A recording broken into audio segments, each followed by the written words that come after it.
The PC gave us computing power at home, the internet connected us, and mobile let us do it pretty much anywhere. Now generative AI lets us communicate with technology in our own language using our own senses. But figuring it all out when you're living through it is a totally different story. Welcome to Leading the Shift, a new podcast from Microsoft Azure. I'm your host, Susan Ettlinger. In each episode, leaders will share what they're learning to help you navigate all this change with confidence. Please join us. Listen and subscribe wherever you get your podcasts.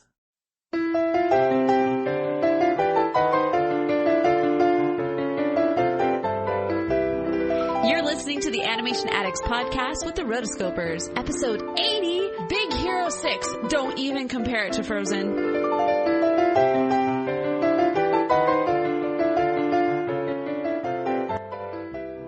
Yes, hi, domo arigato. Welcome to the Animation Addicts podcast with the Rotoscopers. Disney, DreamWorks, Pixar, Don Bluth, and everything in between. I am your host, the guy from Karate Kid and every other martial arts epic. Actually, I'm just Mason Smith doing a horribly crafted Asian accent. Racism stops now. Okay. Welcome, everybody, to the Animation Addicts podcast. I'm Mason, and I'm here with my two lovely and awesome and talented co-hosts, Morgan Stradling and Chelsea Robson. And today... Oh, thank you. I mean, you're welcome. You are talented. You have to practice your voices because you are doing 100 animated voices, and there's still a few that you need to add. There's maybe still a few that we have to throw in a Big Hero 6 character. I'm just saying, and you're just practicing. But there's no old animated Asian guy character besides Splinter. This is why you need to. Oh, dude, I could knock out like 4 of them. There you go. Himotoyoshi. Anyway, right, so I can do Stan Lee now also. Backwards and front. But anyway, oh gosh. Can't already tell by now, this is going to be our super awesome Big Hero 6 episode. Yes, we are breaking the Rotoscopers rules of not doing recent releases. But hey, we did it with Frozen. I think we did it with Wreck-It Ralph, and we've done it for a few Pixar releases. And so Brave, Monsters. Yeah, like, I don't know why Monsters this University. Was a rule. Clearly, there's a bias towards Pixar and Disney because, you know, How to Train Your Dragon 2 is off in the corner like, hey, man, how come you didn't do an episode about us? What's up with that? Hey, what's up with that? And Book of Life's like, what's up? ¿Por qué no hagamos un podcast sobre nosotros? I'm all about accents tonight. Yeah, so Big Hero 6 on the Animation Addicts podcast. For those of you who are the uninitiated, our show is all about animation and how much we love animated films. And so, you know, you're listening to us. You can just picture us on a sofa, you know, discussing our favorite animated films or not so favorite animated films, and discussing why we love them, and you know, discussing the truly awesome art form that is animation. And so this will be a real treat tonight, talking about Big Hero 6, which I saw Saturday. So I'm like super fresh coming out of the theater watching it. Ah, you're full of opinions. I'm full of opinions. I did not see an advanced screening or a test screening, and so I am, once again, I represent the common people. Morgan, not so much. And so, yeah, I don't think it's necessary to even do a nerdy couch discussion or like a trivia game or anything. I think we should just jump right into this. I would say fly right into this. Fly right into this. Fly like... Super jump. Oh, super jump. Oh, my gosh.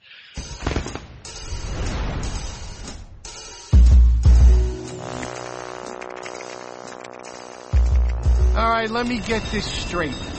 A man in a kabuki mask attacked you with an army of miniature flying robots. Microbots? Baymax, tell him. Yes, officer. Microbots? Yeah, he was controlling them telepathically with a neurocranial transmitter. Come on! I am not fast. Yeah, no kidding! Go, go, go, go! So Mr. Kabuki was using ESP to attack you and Balloon Man.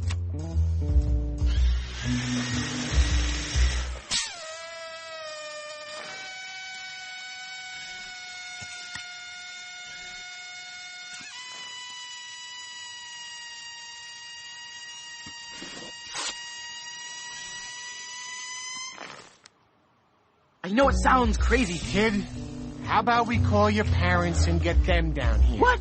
Write your name and number down on this piece of paper and we can... Huh?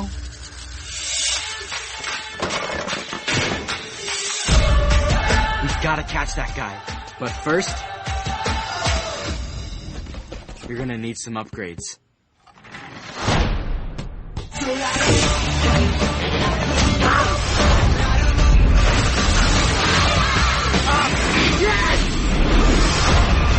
A lunatic in a mask just tried to kill us. How cool is that? I mean, it's scary, obviously, but how cool? Whoa! What's wrong with you? Low battery. You home, sweetie? We jumped out a window. Who's that? We jumped out a window.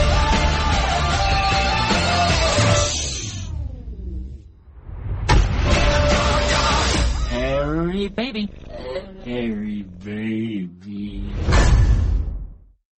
All right. We're going to try to keep this as organized as possible, even though it's clear that we are super excited about this film for many reasons. And so try to bear with us if we seem like we go off on tangents. But then again, tangents are sort of like our awesome specialty here on the Animation Addicts podcast. They're basically our superpower. Oh, tangent powers. Hey, didn't we already discuss if we were superheroes? Yes, we did. Yes, we did. I don't think they were very cool powers. So maybe we should, instead of powers, we should switch to like technology or which Science. of the big 6 heroes we think we would be. Honey Lemon.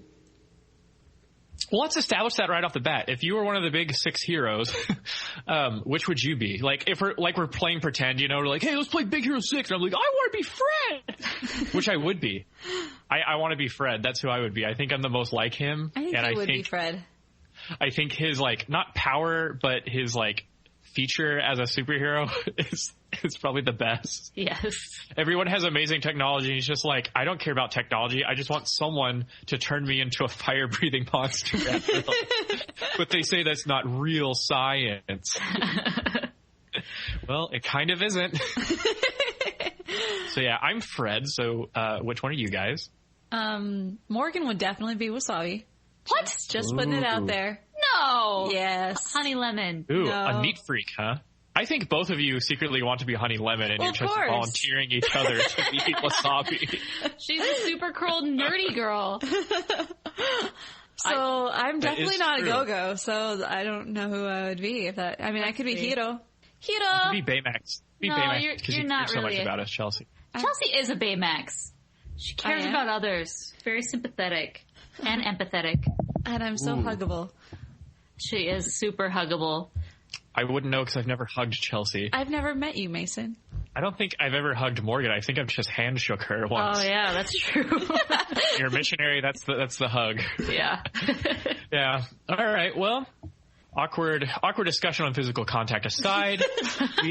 So I'm Fred. We've got we're here with Honey Lemon and Baymax. So Chelsea, you have to talk like I'll take Baymax the for the rest of the wasabi, episode. fine. I am like Wasabi. Like when he was driving and he was putting his blinker on. Oh, even if you're being chased by That's totally me. Like if the road is curving because it naturally curves and it's going that way, I put my blinker on. I let people know I'm curving. Oh my I'm gosh. curving. I'm turning. I have a little bit of going with the wasabi road. in me too because when we drive to Austin to Shanna's parents' house, there's always a turn that's not really a turn that you have to make with a blinker, but I always turn my blinker on anyway. I turn my blinker on when I'm going into my house. Really? And my husband hates like repetitive noises, so I put my blinker on all the time. It's Bad. basically he's not a fan ever. Oh. He's like, we're in the left turn lane. Everyone's turning left. You don't. But I'm like, it's the law. These are fun discussions that we have. It's the law. He's Go-Go and I Wasabi. What does Gogo say? She said, "There's no law." So she's like, there's there are no laws for stoplights. There's no stoplights in car chases. car chases. Yeah. Or no red lights. All right. Okay, so how was y'all's theater experience? Because remember when we talked about our theater experience for Monsters University, and I was kind of annoyed that there were so many screaming children at.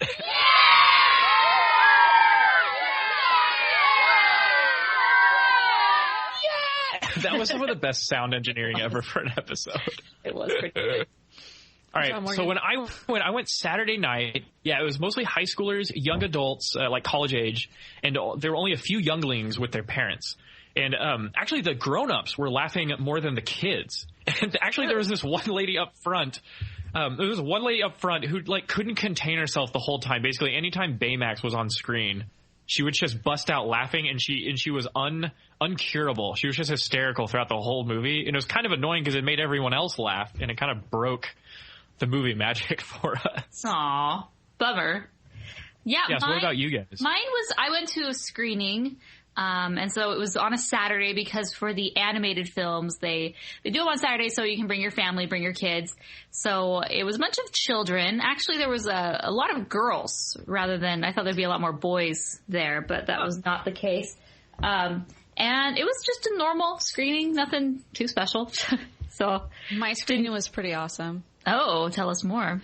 Well, here in Nashville, I was able to receive a whole stack of tickets for people to go for fans of ours to go and see the screening. It was a Saturday morning as well. And so we had a contest on the Facebook, and we had a whole bunch of people, basically it was like, what was your favorite podcast? And so we had a whole bunch of people like put out their names and say what it was, and they all won tickets. Yay! Hey, all right. See how easy it is to win prizes from the Rotoscopers? Yeah, you just have to show us some love. Everyone's a winner. It's true. Yeah!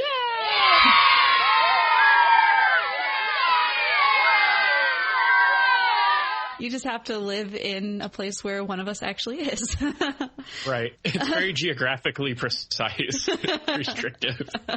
But it was so cool because I met a lot of really, like, just some fans that have been fans for, like, some of them have been fans since, like, Frozember, because that's when a lot of people jumped on the Rotoscopers train, let's just say that. And we're happy and love that you guys found us that way. But there was a couple people that were like, oh no, I was before that. And I was like, really? Whoa. Holy cow. Yeah, this girl named Tess. Shout out to Tess. Yeah, she came with her dad, and so they're both just like, yeah, I've been listening to this forever. I'm like, that is so awesome. So yeah, it was really cool, like especially to be able to see it with other fans of the podcast, and just it was just like, yeah, we're all here, buddies, and having a good time. So I thoroughly enjoyed my screening. Wow, I had no idea that there were so many Rotoscopers fans like in Nashville. Did a lot of them travel, or a lot of them from that area, or what? Yeah, there were a couple people like that were from the Nashville area, surrounding areas. Oh, and Lipscomb University had actually growing their animation department. And so I had gone to another, it was the Taught by the Pro conference weekend where they had a bunch of the animators, like Claire Keene was there, as well as... That's right. Yeah. So it was fun. And so I got to meet a lot of people there, and that's where a lot of people got tickets too. Well, groovy. Ooh, I want to say something. So this wasn't necessarily my experience with my screening, but I did have the opportunity to go to the premiere of Big Hero 6. That's right. Which we went to Frozen last year, and it's really fun to go to these because you get to see the behind the scenes and you get to cross the velvet rope, metaphorically. And so this one was completely different than the Frozen run. The Frozen had a white carpet instead of a red carpet, but we had a red carpet here because obviously red is a big color in Big Hero 6. It's basically the main color in the logo, and it's Baymax's color. And so yeah, we got there, and I was able to have a friend help me out and to do the camera. He just actually lived a few blocks away. Well, he's a friend now. We never actually had met.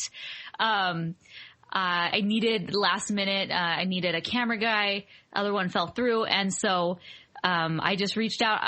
There's something called Patreon, and it's kind of a way that you can support podcasts and content creators and YouTubers or whatnot, where you can pledge a monthly subscription, whatever you choose, whether it's $1, $5, $10, $25. And, there's different perks for doing that. And we are going to be doing a Patreon in the near future. We just haven't finalized everything. Woo. But I'm a patron of actually a podcast called Rob Has a Podcast. It's probably the number one podcast that I listen to. 90% of my podcasting time is spent listening to this show.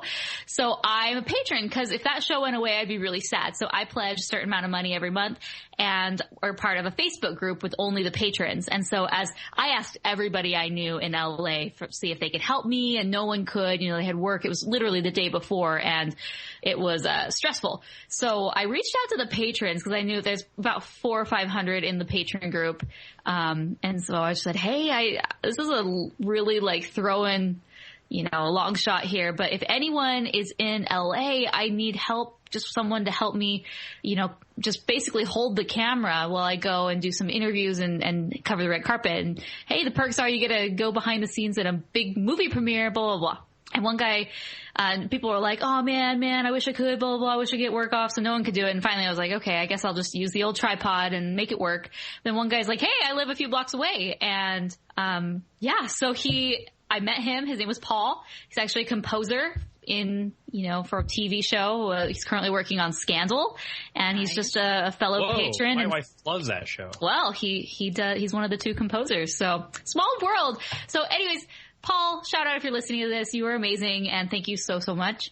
So anyways, back to the premiere. That's my little patron story. But so we got there early, and you have about an hour to get set up. And we did some videos, which I've released on the YouTube. I've done all my interviews, but I'm in the process of kind of creating a, here's behind the scenes at the premiere, but I don't actually have that much footage. Some of it's blurry, so I'm kind of trying to figure out what's working. So you should see it soon at some time, but definitely the interviews are there. So we got there, we shot some videos, I took some pictures, which they're on our Instagram. You should definitely go check those out. And then, people start arriving and you cover the red carpet. And so with the red carpet, a lot of people don't know that you don't, like, everyone who's on the list to attend, you don't interview everybody. The big stars have very select outlets like people.com, Entertainment Weekly, the big ones, and their handlers take them to those, and you usually don't get those. But last year we spoke with the director and producer of Get a Horse, so I was kind of expecting to talk to them again. And this time there, at the very beginning, a bunch of Disney stars from, Jake and the Neverland Pirates arrived early. And so someone was walking around with a sign with their names and basically saying, is anyone interested? And a lot of people were like, no. But I decided I wanted to take anyone that would talk to us, I wanted to talk to. Yeah. Plus it allowed me to kind of warm up for the main event. And so I interviewed Caitlin, who is on Doc McStuffin. She's Alma. And then another guy who is Finn in the Lego movie, and he's also in Jake and the Neverland Pirates. So I interviewed them. They're super cute. Then I also interviewed one of the screenwriters, Robert Baird, who was the screenwriter for Big Hero 6. And then I got to interview the producer and director of Feast. And that was probably my favorite interview of the whole night. It was a really I'll include really those links in the show notes to that playlist so you can just watch them. But really, really cool. So I was really excited that I got to interview them. And I'd seen the short beforehand. So that was great. And then, at the very end, it started wrapping up. It was running late. So they, it's over basically when they do the big cast photo at the end. And those were the last people we had talked to. But then TJ Miller was actually staying after and doing interviews with everybody, like just one or two questions sort of thing. And that's what Kristen Bell did last year. She stayed after the premiere had officially, started and they'd all gone inside. And so we have a little mini interview with TJ Miller, and we kind of shared the screen with Disney Examiner. They're another Disney site. Really, really cool guys there. So yeah, that was my experience. It was so fun. Hopefully we're going to be able to do lots more of these in the future, especially if a certain Rotoscopers member might be in LA for the next summer. Who knows? Hey, we'll see. We shall see. So yeah, get ready for more of those because they're really fun. So anyways, that's my experience in the Big Hero 6 premiere. I got to see Monsieur Lasseter, the day before the big Toy Story 4 announcement. So he had something up his sleeve. I mean, he just wanted to outdo Big Hero 6. He's like, Big Hero 6 premiere, the next day, Toy Story 4. So we will talk about Toy Story 4 on another episode. So yeah, that's my experience. So I am excited to get into the movie. Holy cow.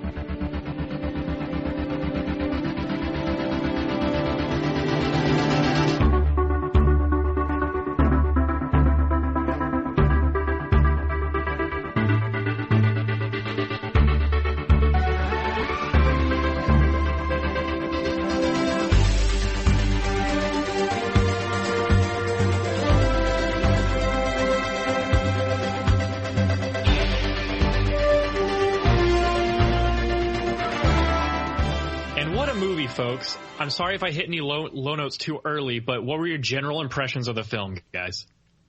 Oh, I loved it. In brief.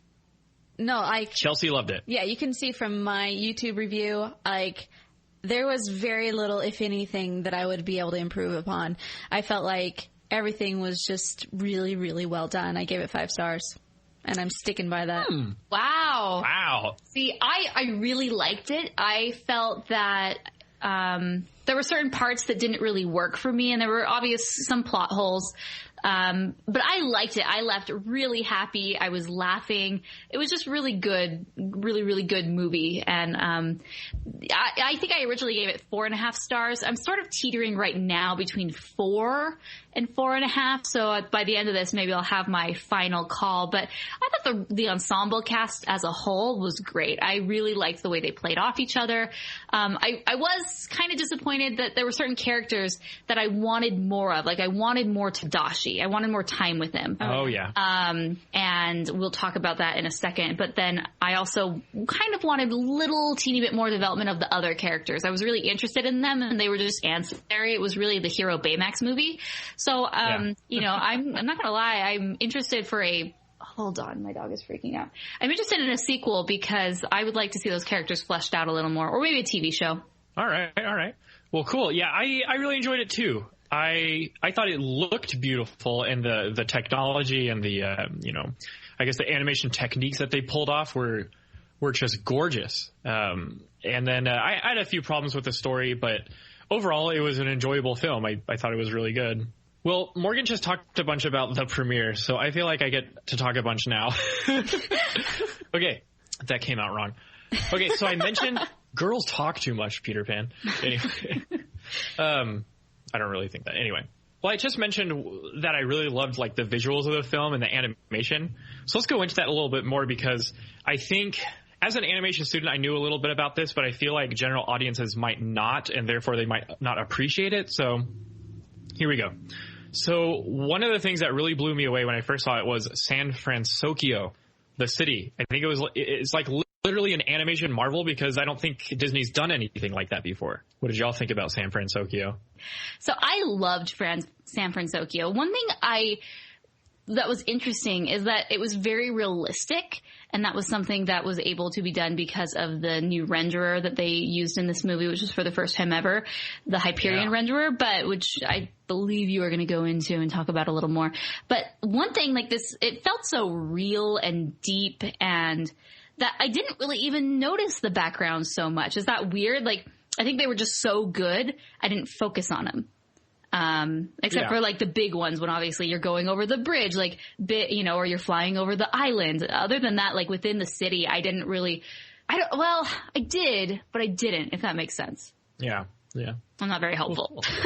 Well, no, I think you brought up a good point that the city of San Fransokyo, like the environment, it blended well with everything else.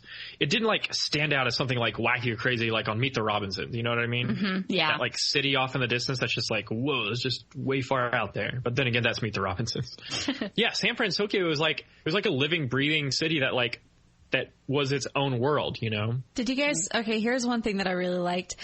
At the very beginning, when it like kind of like sweeps in from the ocean up into the city, if you're looking at the city in like certain lights, the skyscrapers are shaped somewhat like a castle. Like if you just kind of take an outline of it, it kind of looks like it's supposed to be the Disney castle. And I really appreciated things like that, where it's like, oh yeah, let's just kind of make this all look something really cool. Yeah, that is exactly the vibe that I got. I felt like the opening shot when you kind of fly into San Fransokyo, it was like a mirrored shot of that the Disney intro sequence where you like fly past the castle across a bridge and there's like a pirate ship and there's like fireworks. You know what I mean? Yeah. So I felt like it was probably a homage to that. And then I'm pretty sure that San Fransokyo its appearance was modeled after the actual San Francisco, but they exaggerated a few things and obviously added, giant blimps and stuff like that. So, I mean, obviously the name. So what was your favorite part about the landscape? Well, like I said, I felt like it integrated well with everything to where it didn't like stand out. It just felt like a part of the universe that was created in the film. Also, I liked that it wasn't this like pastoral, like idyllic, shining Disney city. you know? Mm-hmm. It's not like all those animated films. It's like, oh, it's New York. It's like this idyllic city where dreams come true, and it's all shining and gleaming. You know, San Fransokyo had like some grit to it. You know, and it had all those cool signs. You know, very heavy on like the J-pop like culture. You got the giant like displays and neon signs that you would imagine being in Tokyo or Hong Kong or someplace like that. So I'm gonna get into a little bit of technical mumbo jumbo. You guys okay with hearing technical mumbo jumbo? Woohoo! I guess. All right. My favorite part. It's like a 75% approval rating. Hey, why the Thunder 2%? I don't know. Never know when the Thunder Troop is that like a rim shot? It's like a rim shot. All right, technical mumbo jumbo with Mason. So, San Fransokyo is made up of 83,000 procedurally generated buildings. So that means that it's not like the animators went in and modeled everything by hand. They made a computer algorithm or a function in the computer that basically built it for them. And then when they got what they wanted, they were like, okay, so be it. This is San Fransokyo. And then like, you know, texturing and lighting and stuff is a lot more complicated. But there's over 216,000 streetlights and over 100,000 vehicles, not to mention thousands of crowd extras. And like Morgan hinted at earlier, this is all made possible with the Hyperion engine, and that's the technical star of the show. Okay, so remember when we talked about Monsters University, how amazing like the lighting was, how realistic it looked? Yes. That was called global illumination, and like in super layman's terms, it basically means that the computer is simulating a ton of light rays that are bouncing and refracting and reflecting off of surfaces and stuff. Global illumination is like the term for really realistic lighting. It takes up way too much computer memory. Not until the masterminds at Pixar made Monsters University, and now it's used for entire animated feature films. There was I think it was called Torch is a program that DreamWorks uses, and now the Hyperion engine. But basically, Hyperion it's a really efficient way of calculating light rays. It's like as if you defragmented your hard drive and you got rid of all those like unnecessary gaps before you worked on your computer. Mm-hmm. So it's kind of like that what they did. AKA what Disney did was it found a really smart way to build on existing render technology without reinventing the wheel. And I just now finished like the last page of Creativity Incorporated, and that sounds like a Catmull phrase, you know, or something that he would strive for, or something like that he mentioned in the book. So it made me think of that. Love that book. So the result is the Hyperion engine. It's a 55,000 core render farm. So like my laptop has like 4 cores in it. So their render farm has like 55,000. And it's in a render farm. If you don't know, it's a supercomputer that does the calculations to actually like render out, like actually draw out every frame. But, you know, with all the animation and all the lighting and all the crazy surfacing that you've got going on. And Hyperion is actually a cloud spread across 4 physical render farm sites. And it uses 400 terabytes of memory. It's a buttload. Holy cow. Oh my gosh. And here's the crazy part. It uses about 1.5 megawatts of power, which is kind of a funny thing because 1.5 megawatts of power is the output of one of those mechanical windmill things that you see. You know, the Hyperion engine, you know, with that amount of power, it can pretty much power about 332 households simultaneously for an entire year. But it's also surprisingly economic because it's like, you know, just one of those windmills isn't that big of a deal. But at the same time, it is really powerful. Yeah. So I can't tell if it's like super powerful or powerful, but also economic. I don't know. I'm not like an expert on those things. But this I can understand. It outputs over 1 million render hours a day. And the chief technical officer at Disney stated that the Hyperion engine can render the movie Tangled from scratch once every 10 days. Oh, whoa!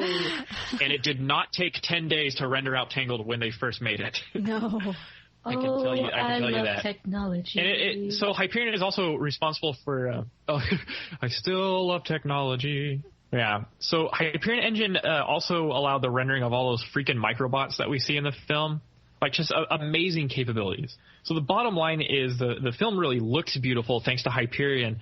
And that's kind of why I explained all this, because unfortunately I don't think general audiences will catch on to that. I think they'll probably overlook the film's technical achievements. So I really think they're worth mentioning. Well, thank you very much. I feel so much more initiated at this point. And with that, Mason, we are done with you.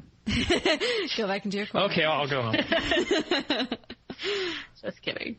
Okay, so we are really only a few days into the lifespan of Big Hero 6, but I wanted to talk a little bit about the box office because it had quite an impressive box office run for its opening weekend. It actually was number 1 in the box office. Yeah. Big hooray. It actually beat out Interstellar, which is a Christopher Nolan film. And, they were kind of both expected to do well, but I think Interstellar was expected to do slightly better. And so the fact that it beat it out is like, booyah! So Big Hero 6 made $56.2 million and Interstellar only made $47.5. Gone Girl, which is still hanging around, made $6 million. So huge differential and gap between the 1 and 2 and 3. So this was basically the only 2 movies that people were seeing this weekend. And a lot of people I know saw Big Hero 6. My mom saw it and she was like, it was so good. And yeah, I'm really, really excited. I think it opened kind of between Wreck-It Ralph and Frozen. Frozen, I think, made around 70-ish, and Wreck-It Ralph was in the 40s. And it's probably it's expected to do between those. Obviously, no one's expecting this to be the next Frozen, but it's expected to do better than Wreck-It Ralph. So the minimum, it's going to make $200 million. I'm predicting probably. I would love to see it make $300 million or more, just U.S. or not U.S. Yeah, domestic and international. Obviously, it's just going to be. I don't know. Through the roof, basically. Yeah, I'd love to see it be 7 or plus, 7 higher. Ooh. So 7, not 7, just 7, 700 million. Try 8. 8? So, okay. So let's go into the film. We've kind of been just like dancing around it and talking about little bits and pieces, but let's get into the meat of Big Hero 6. Ooh, I love the meat. I thought the film had a really good exposition, where you kind of open everything up. It was very extended. I did not expect it to be, the time from, okay, spoiler alert, I guess. The time from the opening shot to when Hiro loses his brother, it was quite some time. Yeah. Because I guess it had a lot to introduce because, new universe, new world and everything. But I also liked it because I don't know. I just liked the fact that it really took its time with the exposition. See, I kind of disagree. I felt that this first act was super fast. Really? I thought that we just went from like, oh, BattleBots. Okay, now we're at the school. Okay, now we're speed lapsing and we're creating my science project. Okay, now we're here. Now we're competing. Oh, now he's dead. Like he also went to jail. Yes. Both of them did. I don't know. From my perspective, I felt that maybe it was because we knew from the trailers that Tadashi was going to die and it was going to be very early on. So I was kind of just like not necessarily looking forward to that moment, but expecting it. And I just felt like everything was super rushed at the beginning. But most other people seem to disagree with me on that. It's like Mason. Yeah. I felt like it was pretty extended. For me, like there's the only, okay. I guess there are a couple things that I was like, I wish that was a little bit differently. I kind of felt like the beginning did have a few spots of like the exposition as far as like the dialogue was just kind of very expected. Yeah. It's like, how Aunt Cash, she's, what she would say, what would your parents say? It's just like, how they're dead, right. I never met them. Yeah. I felt that during that interaction between Tadashi and Hiro was. They kind of rushed through introducing everything. No, yeah, it just felt like trite. It just felt kind of like cheesy. It had been done before. Like, my parents are dead, so I'm going to say, I've never met my parents, or whatever he said. That was kind of that typical response. And I think that was one of those things that I was like, okay, they really could have taken those and taken more of like a show you don't tell you. Yeah, show you don't tell you, because I felt like the whole thing was a tell you. So I guess, dang it, now I can't keep my 5-star review now, but it's okay. Yes, you can. Yeah, I still give it at 5 stars. Dang it, I can't with good measure. But it's okay. Well, let's keep talking. Let's keep talking, and then we'll decide at the end of the episode. Okay. Let's talk about the BattleBots. Oh, BattleBots was awesome. Who was the big fat guy that he was fighting against? I don't know. He's in the art book. Yama? Yama. Mm-hmm. I am the great Yama. He's so Like, oh, I have more money. It's like, great, I'm going to hustle this kid. I thought it was funny. It reminded me of, Please say Fresh Prince. Please say Fresh Prince. No. What? Is there a Yama in Fresh Prince? Yeah. No, in Fresh Prince, there's an episode where Uncle Phil totally acts like he can't play pool, and he totally hustles these dudes and gets all of Will Smith's money back. Oh, that's funny. I remember that. Oh, good times. That was pretty good. All right, well, Fresh Prince aside, I really liked BattleBots. I thought, I don't know, I liked the little thing with Yama, and I like that they introduce Hiro as kind of this rebel, you know? Mm-hmm. And they do eventually introduce him as this kind of like, nah, I don't want to do anything with my life. I just want to build robots, make money. Washed up. You know? And they take that a little too far, and I'll talk about that later, but I don't know. I like how that first scene flows, you know? He's about to get beat up by Yama, and then Tadashi shows up in the nick of time. He's like, get on, you idiot.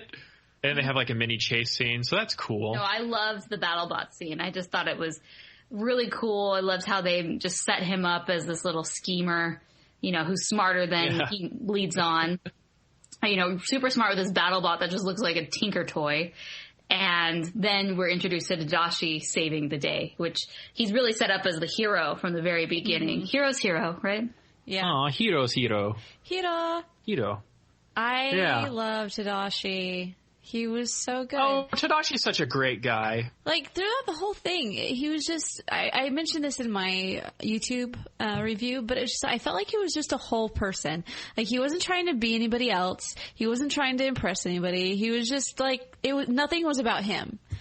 And that's something that's so endearing and, like, very difficult to find. And even more difficult to be. So, I like people like that. Yeah, I like it. I thought that he was... I don't know. I thought he was the most heartwarming guy. Mm-hmm. And of course, you know, the most real, the most heartwarming guy at the beginning that doesn't necessarily have a very strong personality. Well, you know, he's going to die in the exposition. Oh, that was a bad part though. Like, and, as I'm watching this and I knew that he was going to die because I'd seen I'd seen the Japanese trailer for it. Preview. Yeah, and I'm just like, oh, the moment I started to like him, I just got so sad. It's like, I was just expecting it. And I'm like, oh, no. See, with Tadashi, like, as this whole time, you know, you think of basically like this perfect character, this one that someone looks up to dying. I think of The Lion King. Mm-hmm. And in this movie, I felt that it didn't, and I'm not trying to compare it to The Lion King. I really do like this movie, but we're just talking critically here, right? And I felt like with The Lion King, we grew, even though I love Tadashi, I think he's amazing, I think we grew to love Mufasa more. Because Mufasa, there's like 2 or 3 big moments between them. So there's the one with, on Pride Rock, kind of showing him the lay of the land, and then he saves him from the hyenas, and then he gives them the talking to, and then they, you know, kiss and make up, and they're playing, and he's just a great dad. And I think this may have just been because they spoiled that he was going to die very early, so I knew it was happening, so I couldn't become as attached to him. But I just didn't feel there were too many moments that really, really solidified their bond. Obviously, the very beginning when he saves him, you know, gets him out of that tight situation, and then he's super supportive of him at the science fair. And I don't know, there are actually quite a few, but I felt like at the end it added a lot more to it, though. The fact that he was like, oh, I can't wait till Hiro sees this. Like, oh man, like even in those moments where he's just like by himself, just like thinking out loud, it's like even that will bring, like, it endears you to him a little bit more, and the relationship, you know, between Hiro and Tadashi. It's just like, okay, like these guys had a really good brothership, and I think that they could have expanded on that and like could have added, showed you, not told you a couple things. But yeah, I don't know. Well, cool. Yeah. Yeah, and then they get so obviously they don't have parents because it's a Disney film, and Maya Rudolph is their Aunt Cass, and I thought she was cute for like what she was. I think she was just kind of like a general silly character, you know, that everybody needs. And I don't know. It was very Gilmore Girls how she like ran her own like restaurant, or was that Was that a motel or an I've inn? never seen Gilmore Girls, so You've never watched Gilmore Girls? No, is that horrible? Whoa. Awkward? What kind of woman are you? I mean, you've never watched Gilmore Girls? No. Seventh Heaven? Seventh Heaven, yes. Okay, well, there's one ABC Family show that you can knock off your list and that fills that. I guess isn't Gilmore Girls on Netflix now, and so I guess It is. Oh, it is. You can. I can check it out. I was totally obsessed with it. I'm not, but I've overheard / was forced to watch several thousand episodes of it. All right. So anyway, so yeah, Aunt Cass, she was just kind of, I think her best scene was when she was like sitting down with the cat watching the suspenseful film. She's like totally engrossed in it. Okay, so the whole exposition, we're introduced to a lot of stuff. There's there's the guy from Crytek, Alistair Cray. Yeah, Alistair Cray. Professor Callahan. So, all right, we'll talk about the villain later, but I don't know. Disney fooled me and made me think it was Cray at the beginning. After all, he tried to steal his microbot. Yes. You know? Yes. See, I was expecting something like that. Especially after the, bait and switch with Hans. Yeah. I know. Franz. Like to pump you up, Anna. I actually expected him. I was like, no, the fact that this is the guy from Babe. James Cromwell. Yeah, the fact that this is the guy from, That'll Do Pig, for whatever reason, that just makes me feel like, yes. And Alan Tudyk is the Alistair Cray, and so I'm like, he's going to play the bait and switch guy. Like, the fact that he's been so many villains, he's going to be the bait and switch guy. That's just what's going to happen. But this was like a bait and switch bait. I don't know. It was like, well, there's a guy that everybody thinks it is, but it's not. But he's still kind of a bad guy. But the guy that we thought it was, I don't know. To me, it was like less exciting that it was Callahan and not anybody else. I thought it was Tadashi. I was going with everyone's internet. You're looking for like a Lex Luthor thing, aren't you? Oh yeah, we'll get into that. My gosh. But yeah, okay. So we're introduced to all that. So it wasn't as much of a out of nowhere villain reveal as Hans, Yeah. But they still got me at the beginning. So yeah, tragic fire. The microbots scared me. And at this point, after Tadashi dies and what Hiro does for the rest of the film, I guess this is my main point about the story that I really don't like. Let me know if you guys agree with this. Okay, so he goes to the robotics department with Tadashi. He's like, oh, what is this? This is dumb. And he's like, nerd school. Robots. Nerd school is cool. Oh, everybody's friendly. Whoa. And he's like, hey, what is it? You make your own ball bearings? Yeah, make them in-house.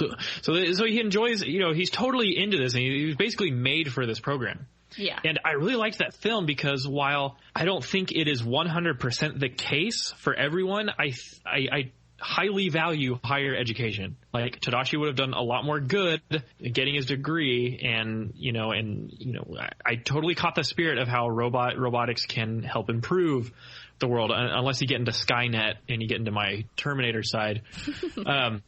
So there's a balance there, and that's what I thought that part of the movie was about. It was like, hey, look at all these really cool cats who go to college and are getting their degree in robotics. Why throw your life away making a bunch of cash? And then Hiro's like, I'm gonna go. He's like Mike Wazowski. I'm gonna be the best scarer ever. And so he does the competition, and things go horrible. For one, I was really impressed that I thought it was really cool how, Go-Go and Wasabi, Honey Lemon, not so much Fred, they had their own projects that they were making, and they were kind of pushing the limits and the boundaries with their own projects. I was like, that's cool. That's kind of what your master's degree would probably be like. And then Hiro comes along, and he makes these scary, crazy, cool microbots that can just do whatever he wants. And he's 14. And he's 14. And then after that, they don't do anything further with the robotics school. Like, he never sets foot in the classroom. Yeah.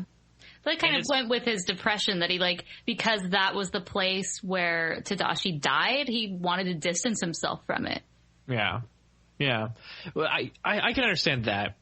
When I first saw him walking around that robotics department, it reminded me of the Three Musketeers with, oh gosh, what's the kid's name? D'Artagnan? I have no idea. D'Artagnan, yeah. D'Artagnan, the main character, and the Three Musketeers. Because he's like the fourth musketeer. He's like an outcast at first, and then he kind of gains their trust and stuff. So I kind of expected to be that kind of relationship. And then I really expected a mentor relationship with Callahan, which would have really solidified the irony and the conflict with him ending up being the villain. But he never sets foot in the university again. And after that, it's like Hiro's is just clearly the superior one of the group. He makes all their technology for them. And the focus shifts to him and Baymax, and everyone else is kind of an afterthought. Yeah. Makes me think that maybe they killed off Tadashi too soon. Yeah, maybe. It would have been cool to see him start school, really, maybe even that montage where he was building his project in... Why do you have to do it in his garage? It would have been better having him do it at the school. I mean, he's not a... He wasn't a student yet. He wasn't a student. I mean, maybe he should have just been accepted into the program and they were all competing for... instead of competing to be in, maybe they were competing for a big prize. Right. And that way we could see Callahan and him building these microbots working together, which makes it even worse because then you would see Callahan know his secrets. Then it would just be devastating. I agree. That's a good point. So and they also because here we are going to the villain when wait because they did it all in fast motion right there. Like you saw the group of people come in, and so you could see during this process he did make friends with them. They were kind of more thing, but I do wish that I would have seen more of that. Yeah, because when Baymax later calls a distress signal and they all just roll up super excited, you don't feel you don't feel the bond, because the bond was always with the two of them with Tadashi, and then Tashi was gone. We never saw. I mean, you can assume they're still friends. They're not going to just drop this kid. Well, yeah, they're nice people. Yeah, but the way they were acting toward him, they'd been friends with him forever. He was a legitimate part of the group, but it just wasn't quite translated. Yeah, so that was one of the big problems that I had with this film, and that one problem kind of affects the whole film for me. But now we're talking about the other characters, so I think we have to talk about Baymax. Do we talk about Baymax first or the other four? Talk about the heroes. Let's talk about the heroes and then Baymax. Okay, so there's the other heroes. We got Gogo Tamago, Honey Lemon, Wasabi, and Fred in that order. I think is how we meet them. Mm-hmm.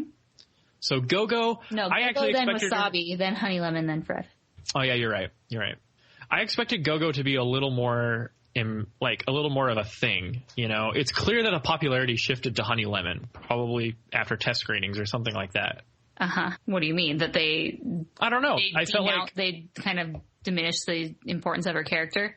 I thought that besides being kind of a clone of Wild Style from the Lego movie, I felt like Gogo was just kind of I'm the tough girl, I have bad attitude, but I still have capacity for love, and I have about 5 lines. And then Honey Lemon, she was super popular.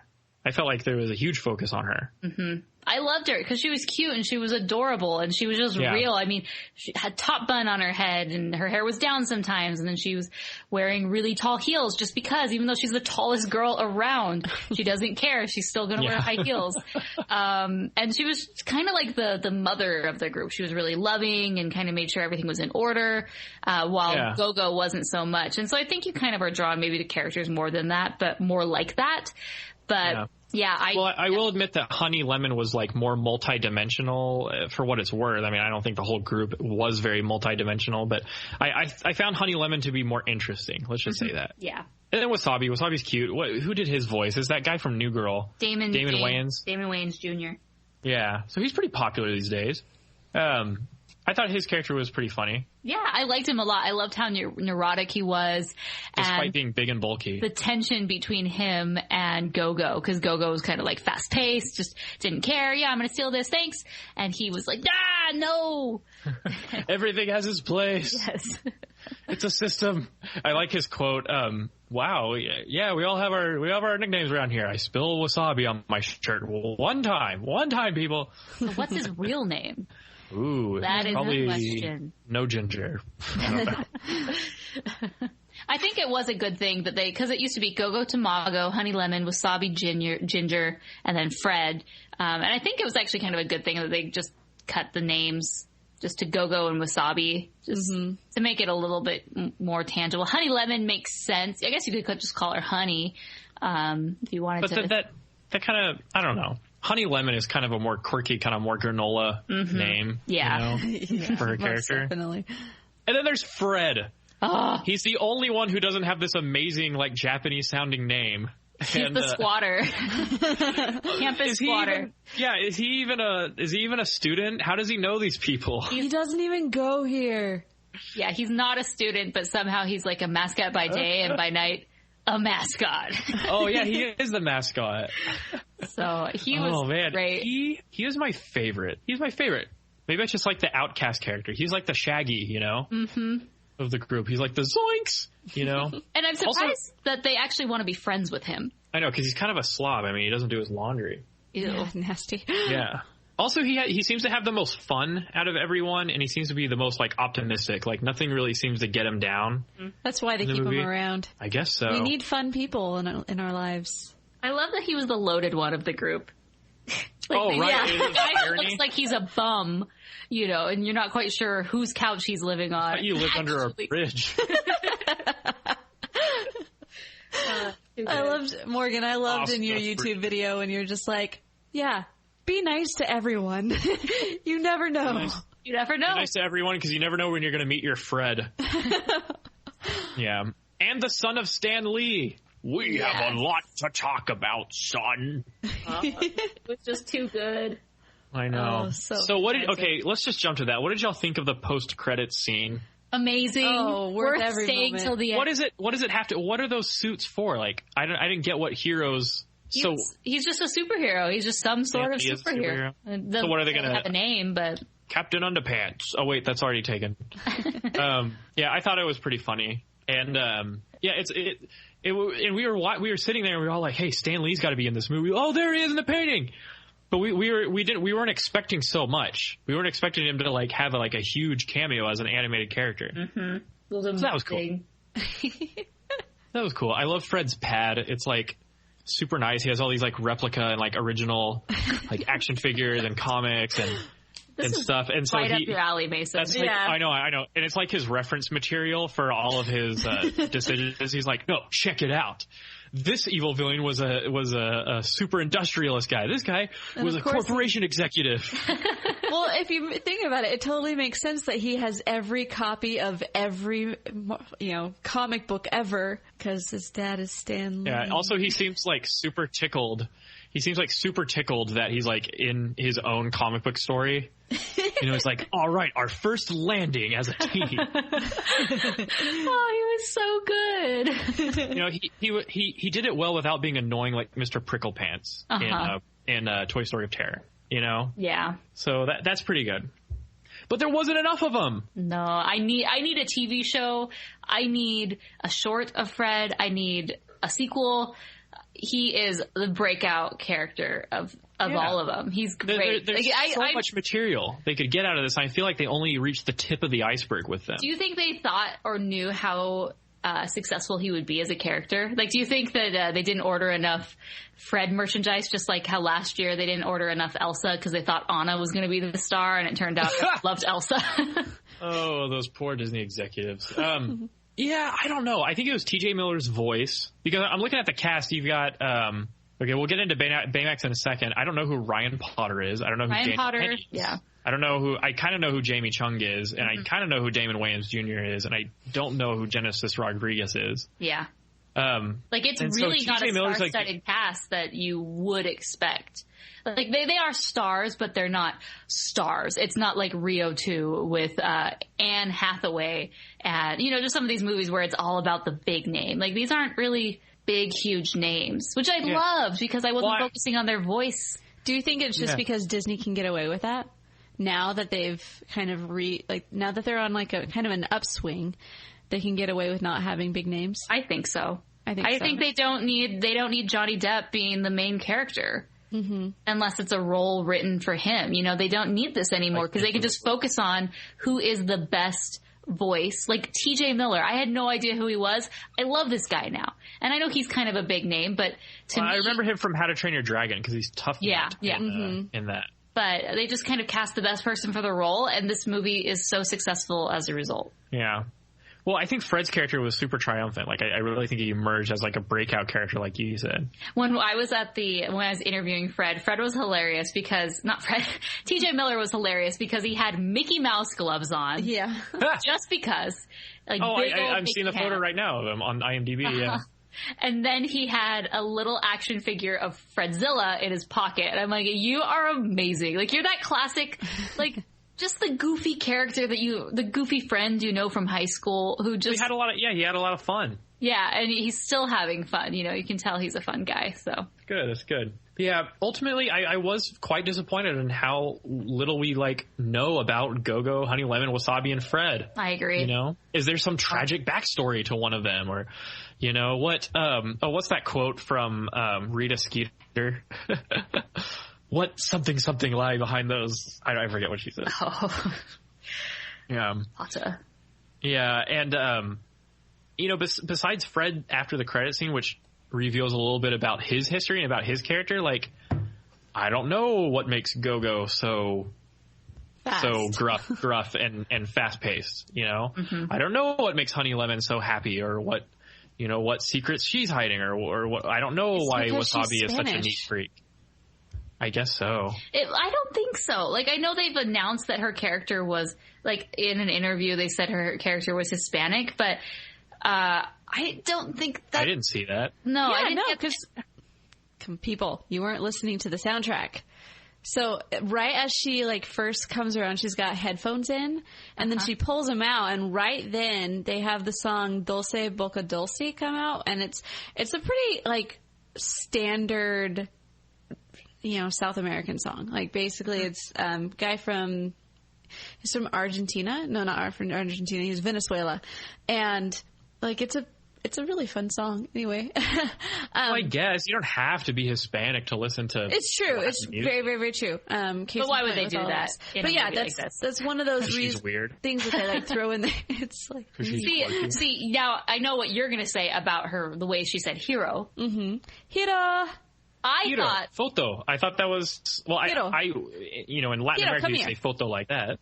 Hiro. I thought it was because she was trying to say it with more of a Japanese accent, which would both be true. Sensitive. Mm-hmm. Like, she wanted to pronounce Hiro's name the correct way, Hiro, instead of Hiro or whatever. Hiro. Or the Mason way. Should have been a redneck. He got that Hiro. I'm working on these robots here. Did you say robot? Robots. That's a pretty good idea. A robot. Anyway. Yeah, so definitely not enough of them. You know what there was plenty of, though, was a Baymax. Baymax. First thing I have to say is that Scott Adsit was a, like, huge surprise. I did not know it was the guy from 30 Rock that no one likes. I don't know who that is. That's because you've never watched 30 Rock, because you're crazy for not watching it. I know. You've told me many times that I would be so good for that show. Do you ever learn? The only thing I knew him from was actually from The Italian Job. He's the actor who's, like, in the car and he's like, crush thing. You did it. He's, like, trying to be a cop or something like that. Put your hands on your head. Crush. And it's, like, practicing in the car. And then right behind it, you got Handsome Rob. And he's like, hi, it's great. I'm Handsome Rob. Yeah. So, like, that's the part that I remembered him from. I was like, oh, it's that guy. Oh, yeah, he's the guy from the Italian Job. Okay, I remember that guy now. All right. But, holy cow. Baymax. He was very... Okay. Let me just say this. Every scene that hadn't been already overplayed in the trailers and in, like, commercials and stuff, like, disregard all that, but all of his stuff was really cute and really funny. Man, he had the audience rolling in the aisles more than anyone else. Like, the whole, like, fist bump thing, how he just doesn't get it, the part at the end, it generated the most laughs, definitely. But it was just hilarious. That's the part where I busted out laughing. And I tend to be, like, pretty critical about the lovable sidekick and how they really overexpose them. But you can't hate Baymax. They created a lovable sidekick character that turned from a side character to a huge part of the main character, but they managed to not they didn't polarize audiences with him. It wasn't like with Olaf where like half the people think he's adorable, but half of audience thinks that they hate him and they just want to beat him on the head with a 2x4. But you could never take a 2x4 to Baymax. No, he's too squishy. He's 2x4 proof. I mean, it's just too squishy. Yeah, and it's going for they that created lovable, such a feel. And he's so simple, and yet he's got a little complexity to him. He's got some quirks. Like when his battery runs low, he turns into a kind of drunk Baymax. That was really well played. Healthcare. But yeah, I really liked that part. And then, we jumped out a window. Oh, that's right.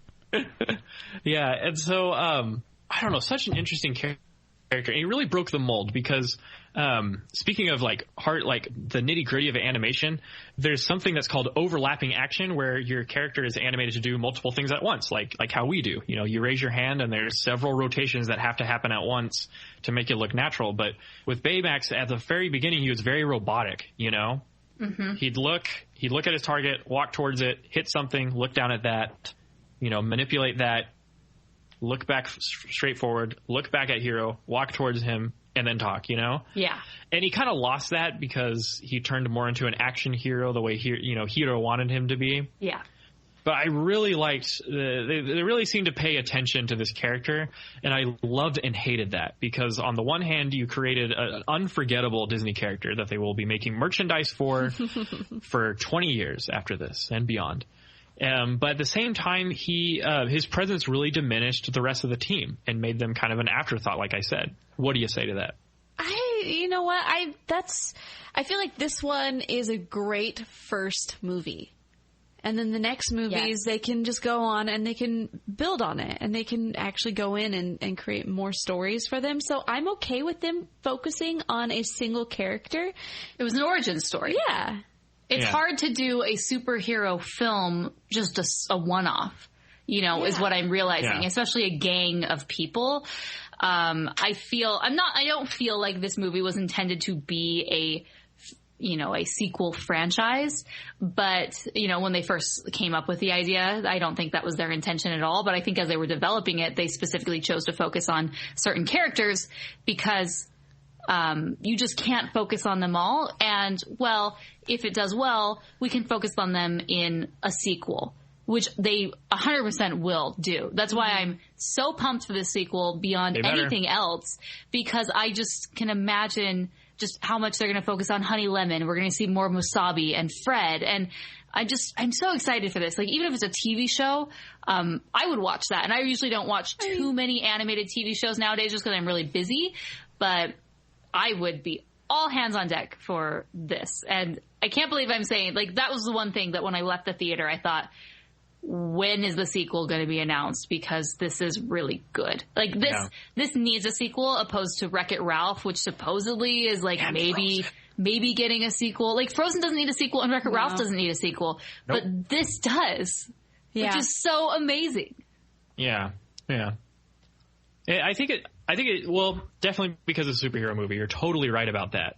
It is the tradition of Marvel films to make sequels, and people kind of, instead of rolling their eyes at it, they get excited, and I wonder why the public has that kind of reaction for superhero movies, but not for, like, say Frozen, because I was rolling my eyes when they were talking about the sequel, or Toy Story 4. But yeah, that is a completely other episode. My gosh.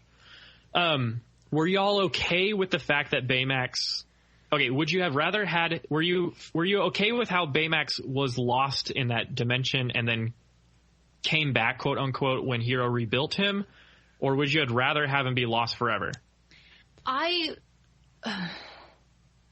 would have made... It's almost as if that sacrifice didn't matter. Exactly. It would have made the sacrifice that much more important and endearing and, just crucial to Hiro, and he would just forever be grateful. But poor Hiro, we can't have him lose two of his, this is like his surrogate brother, kind of. I think he has left of his brother, too. But it's like an extension of Tadashi. But it makes sense that he was able to come back, because considering this is about science, and as long as you had the chip, which I'm sure there probably was, he made a copy somewhere. So it's not like he had to give him the actual chip. But it was just a cute gesture that like, oh, I have this and I can recreate him, and he's back. Can't remember what movie it reminded me of where something is gone and then it just comes back at the end and it like smiles. I don't know. No, I totally, there's a... I feel like it's an animated film that does There's a movie. Well, speaking of animated films, like comparatively speaking, I felt like the loss of Baymax and then rebuilding him like 5 minutes afterwards, it didn't even compare to when we lost Stoic the Vast in How to Train Your Dragon 2. That was devastating. Yes. And that film was a lot more mature because great, now Hiccup has to lead and live without that anchor in his life. You know, but he did gain another parent in the process. I will say, though, that I teared up more in this one than I did in How to Train Your Dragon. Really? I disagree. Yeah. I don't disagree with... I disagree that you did not tear up. I think you're lying, Chelsea. No, I know. I think it was just... I don't know. I think there was just parts where you just... Because Tadashi was such... like I said earlier before, like he's just that whole person. He was everything that you would want in a best friend, everything you would want in a brother, everything you would want in somebody to be around, and just giving everything. Stoic the Vast, he was gruff and he was a personality, like he was a real person, but I don't know. I think maybe it's just in the way that they did it. I don't know. They milked it was what they did. They just milked this sucker as hard as they could, and they got it out of me. I cried more. I've been turned into a cow. Can I go home? Yes, you're excused. Anyone else? All right. Anything else on Baymax? I thought he was adorable, but I think they overplayed him a little bit. But of course they have to because they need to rope in the captive audience, aka families. That's my final word on Baymax. I guess I'm happy that he's coming back. I would have really liked it better, though, if they had lost him forever and then he comes back out of that dimension in another film. Ooh. Possibly as evil anti-Baymax. One thing that I kind of thought was strange about Hiro is Hiro basically is the brain of the organization. He's sort of like the center. Yeah. And so he creates everybody's armor and their super suits, and even one for him and one for Baymax. But everyone else has really, like Fred has these jumping powers. He has all these abilities. And Baymax has wings and he has blasters and whatever. And then Hiro has nothing, at least nothing that we know of. And I thought that was kind of like why he was so dependent on Baymax that it just seemed bizarre to me that he didn't he didn't build anything for himself just in case, the robot who isn't perfect yet makes some mistakes or whatever, would get lost or would get destroyed. Why Hiro can't fly. It's not like he can do everything. Like he can't do everything. He doesn't have wings or fly. Well, he should have just made himself a mini version of Baymax. Falling with style. That's what he can do. All right. Consider this, Morgan. Okay. So I was just watching. There's a really good, if you like video games like me, there's a YouTube series called Extra Credits, and they're really good. They talk about like game mechanics and story and everything, and they're really good. But they talked about the difference between Japanese role playing games Japanese games and American made games, and in Japanese like anime and like games and like RPGs. Your robot or your weapon is a part of you. It's not really something that you like grab out of your holster, shoot until you have no ammo, and then you discard it for another one, like in American games. Yeah. And so I think they were really trying to push that kind of Japanese pop culture or anime trope of a robot or a powerful machine being an Pokemon. extension. Yeah, right? Being an extension or like a really solid companion of the human character. It's true. And that's why I think Hiro's power is just to connect with Baymax and be an unstoppable team. Mm-hmm. That's good points. I like that. Yeah. So consider that. I consider them. And I like them. Oh, thank you for your consideration. The more you know. All right, for real this time. Anything else on Baymax? Let's go to the supervillain. Oh, the supervillain. Oh, yokai. Yokai, he is super villain. Hey, Kabuki man. let me get this straight. Can you please do that Crazy video? Guy in a Kabuki mask. Add that to your list. Making an army of micro robots. Okay, I will. Yes. You should hear my Stoic the Vast. It's actually really good. Yes. All right. Lesson learned from Frozen. No surprise villain reveal will ever top Hans. No. I'm sorry. It just cannot be done. It will never be done for the history of animation. Go home. We kiss, we smooch, we carry on, we go home. What do you say? Hey, I did a Hercules quote. I'm so impressed. Without being coerced to. Yeah, I felt like his reveal was... It was like, oh, and even like in that moment when they were going to reveal, Jared was like, it's the brother, which would have been incredible. Right.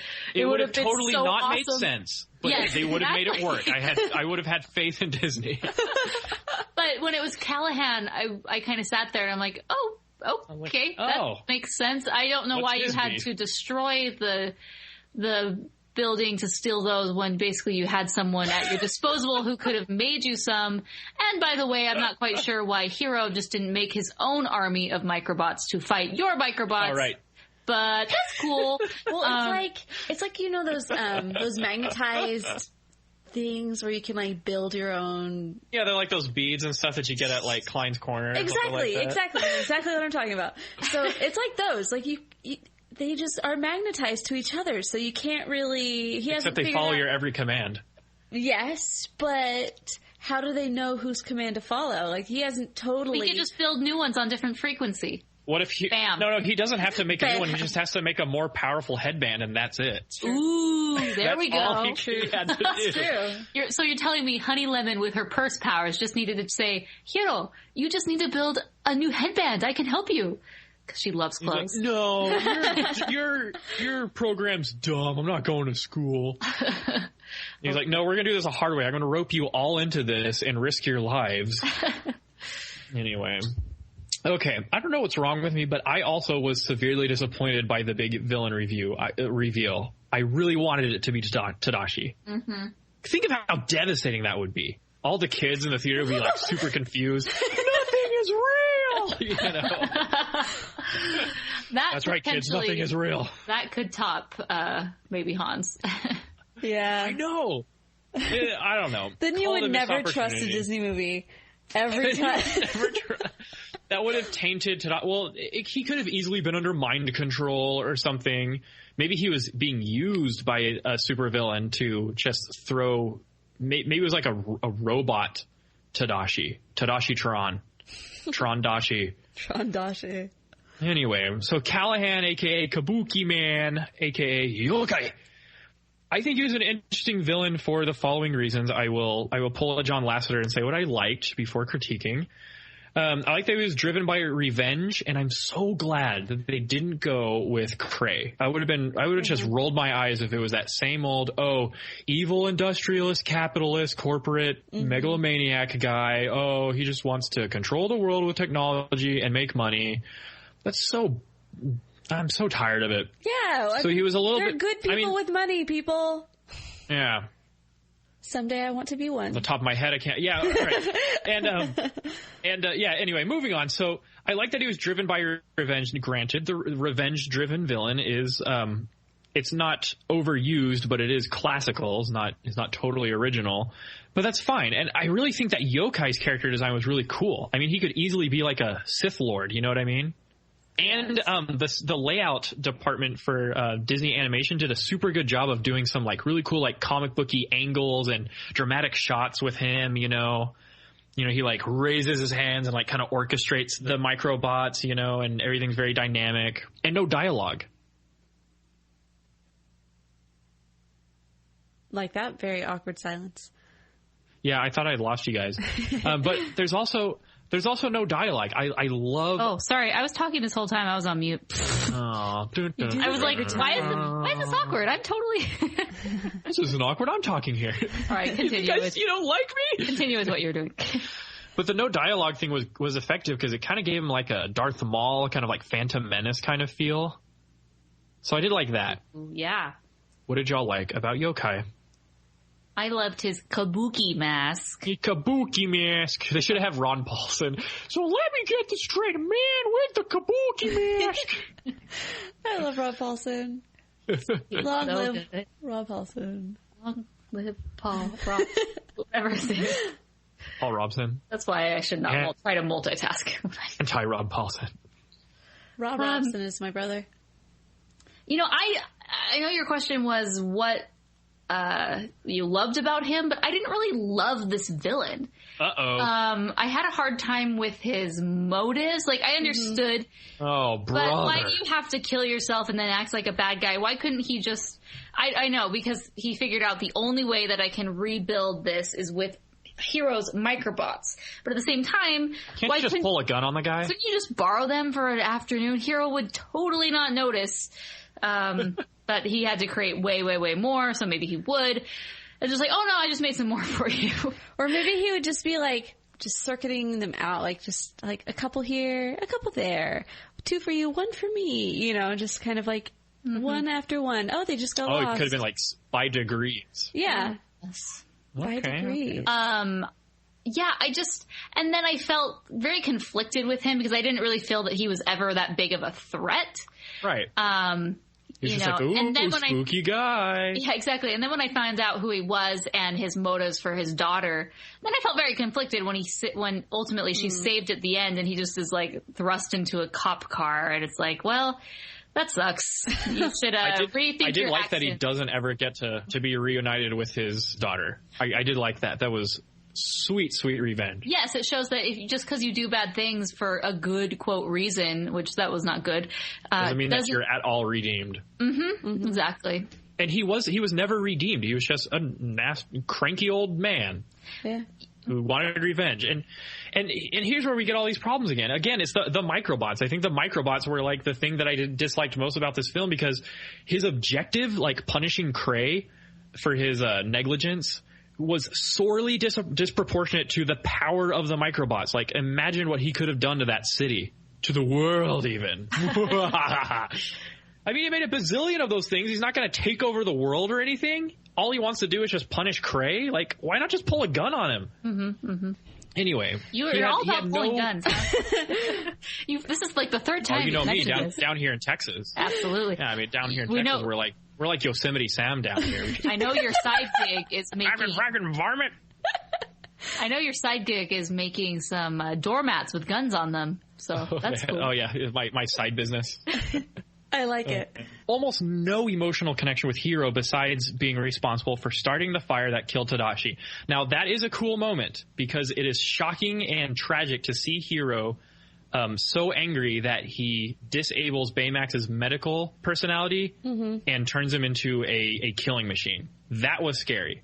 Like, that made everyone scared of Baymax, and it was kind of like that Iron Giant moment, you know, when you see what he's really capable of. So I liked that conflict. But other than that, like, he just wasn't close enough to Hiro to make him an effective comic book style hero villain. Like, I'm thinking of like Peter Parker and then the Osborns, Norman and Harry. They were all close buddies and family friends, and that made the Green Goblin and the other Green Goblin even more tragic. Yeah. And then Thor and Loki, even though Marvel's treatment of Thor and Loki is despicable, they're brothers and there's supposed to be a tragic relationship there. And then you get Captain America versus the Winter Soldier / Bucky Barnes. They were combat buddies, and it was a huge tragic deal when we found out about that. Better, like you guys were talking about earlier, had he had the help of him in the beginning to build it. Right, because then he would have felt even more betrayed. Besides, hey, you're an arsonist who just happened to kill my brother. Like, I don't want to. I don't want to. Or my brother just happened to die in your arson fire. Right. I don't want to treat the concept of family death to anything lightly, but you know what I mean. Right. Also, there's no cool music for him. Did you ever see Captain America 2? Yeah. Every time the Winter Soldier showed up, they had this kind of like Trent Reznor, like kind of Nine Inch Nails sounding musical thing that really got your blood pumping. And then, of course, the Joker's theme music in The Dark Knight. And then, Bane and all that stuff. And so there's a lot of filmmakers that are really good at setting the mood when a villain shows up, but it just wasn't there for this film. Yeah, the music wasn't as present as in a lot of different movies that I would like to see. I mean, definitely they had like the couple songs that were the bigger songs that they have been promoting a lot more. And those were good. I like those songs. But like you're saying, like the scoring was not my... I've been raised to another level of like, I just appreciate good scoring. They just couldn't burst out into song just once. No. And the thing is, even a lot of people have been asking me, like, you know, how did it compare to Frozen? How did it compare to Frozen? But to me, Frozen is a musical, and musicals are very different from this type of a movie. I don't even compare this to Frozen. Not at all. Incomparable. No, not at all. But the scoring of a film, like you were talking about, how each one of these characters have their own theme song going on in the background. I didn't notice it, and it wasn't something that stood out as something that I needed to notice. I noticed the soundtrack only in the fact that I noticed that it was big and booming and epic. Mm-hmm. Normally it just sort of just goes into the background. I don't pay attention. But this one, I did notice that it was there. So to me, that was a win for me. Okay. But I didn't necessarily notice any themes. Like I couldn't hum you any. But I'm sure if I listened to it, I'd be like, oh, yeah. And then the only thing that really stood out was the Fall Out Boy song. Mm-hmm. When I heard that, I was like, it's the song. Oh, yeah. Yay. Immortals. Yeah, that was cool. There's this funny moment where Hiro gets super frustrated, you know, with everything that's going on. They barely managed to put Baymax, you know, back to normal, and he just leaves, you know, and he has his cathartic moment, and then all his friends come back and they're like, they say something like, hey, shouldn't leave us on an island all alone with no way to get out. That part. I was always thinking about that, like he just left them. That's what I thought too. I'm like, what a jerk. But you know, it kind of just showed that he really was all for himself and didn't care. Mm-hmm. I did like the little transformation that Hiro underwent. I wish they could have pushed it a little further, but I did like that change where he totally snapped because he wanted blood. He wanted revenge, you know? And he realized at the end of the film that he could have turned into Callahan, you know? Mm-hmm. And that teen angst. Maybe Callahan's, you know, fall was even more of a waste than Hiro. But yeah, he realized that he could be a superhero, you know, but not an executioner. All right, so I guess we can talk about the big final battle. I think the only thing that really stood out to me there is the first battle, they couldn't quite figure out how to work together. They didn't have their powers down. And then the second battles were really where everything solidified and like, you just got to see it from a different angle. And then they were all able to escape at exactly the same time. Yay. Yeah. I kind of have a beef with movies that are like, all right, we're having a high stakes thing here in a giant environment that looks like a combat arena. Looks like it could really work for a final battle. Oh, I'm making this huge technology that's going to suck people into space if we're not careful. I hope a supervillain doesn't come get us. Woo! You know? So Cray's like, hey, let me just have this giant ribbon cutting ceremony, this giant, you know, Coliseum shaped building and stuff. Yeah, everything's perfectly set up. Anyway, sorry, I don't want people to think that I'm like hating on this movie, but I guess I just chuckled cynically there.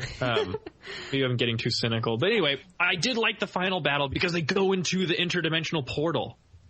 I saw it and I was like, oh, they have to go in. Mm-hmm. They have to go in, and they do it. It was awesome. Such a beautiful. That was the visual and special effects for this film were just perfect.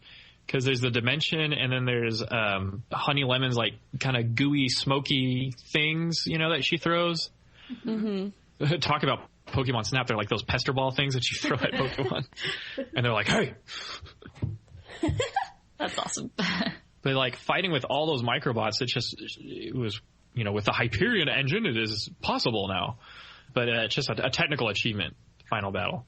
And I like the moment where Hiro inspires them to think outside the box. Once again, Hiro's the brains of the group and whatever. But I liked Go-Go Tamago. She just spins super fast out of the microbot prison that she's in. That was pretty sweet. Mm-hmm. Wasabi lets his wild kind of brutal side show through a little bit. And then Fred's just like, oh, that's right. I'm in a suit. Oh, yeah. My arms. They don't stretch anymore. Oh, yeah.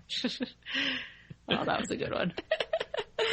Oh. See, that's something I really liked about this movie. Like, there were a couple, like, 2 times, possibly 3, where I got, like, really emotional, where I felt, like, connected, and there, like I said, I got emotional. There was a little bit of tearing. And then there were a bunch of times where I was just laughing out loud. And it was just like, that is hilarious. That is hilarious. That is hilarious. Hilarious. And so I think for that cause, I gave it such a high score because it did do a really good balance of the two. And for me, I really didn't feel like I was waiting around for the next thing to happen. I've heard other people say that there was like one spot in the middle where it kind of got slow, but I didn't feel that.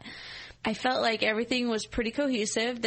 As far as they followed the rules in the story, and so I felt like this was a good all around, not much to improve on story. All right. Well, I think that's a good ending point for like rounding everything up with our like final thoughts on our ratings. What do you guys say? Mm-hmm. Okay, so Chelsea, will you stay with your 5-star rating? Final answer. Is that your final answer? You know, now that, like I said, like now that we've like shown all these different things, I'm like, you know what?